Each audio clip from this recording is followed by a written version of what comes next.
Doncs amb la República Catalana tots hi guanyem i precisament el que hem d'estudiar és com hi guanyem tots.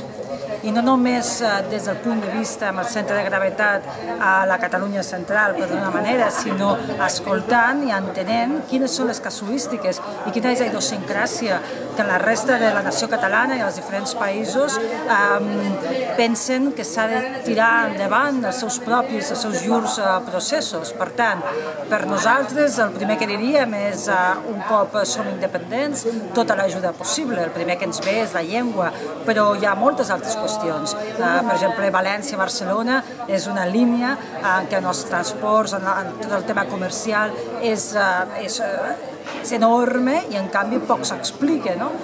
Però això també ha de ser culturalment.